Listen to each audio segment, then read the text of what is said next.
All right, today we are going to be covering a front main seal install on a 5.9 Cummins. Please forgive my mess in the background. I have all my parts for my other engine all splayed out on the floor trying to sort them out. But the point of this video today is to explain how to install these seals on a 5.9. Now, this is the same for a 12 valve, for a 24 valve, and for a 24 valve common rail. I think this is the same for a 6.7, but I'm not sure, so don't quote me on that.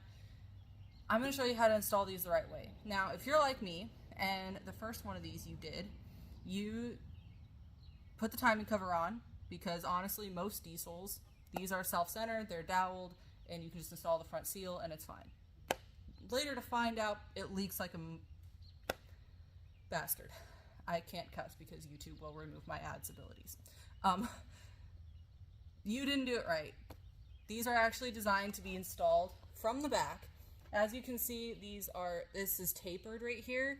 I have some red there because I put red Loctite on the outside of the seal when I put this in, on the outside of it. This is actually supposed to be installed in the back. So if you're going to take the time to take the entire front of the engine apart, take this cover off and just do it the right way, because it is so much easier to install this way and you have way less likely of a possibility of messing the seal up during install.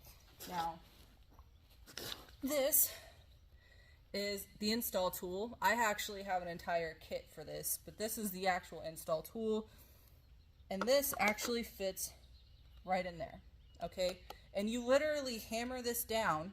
It fits right on the inside of the seal.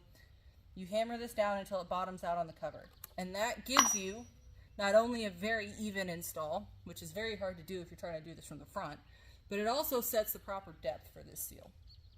So that is how you do this. Just take the timing cover off and install the seal from the back. Make sure you have your directions orientated properly. This yellow seal goes towards the outside, and then you can reinstall this on the engine using these sleeves.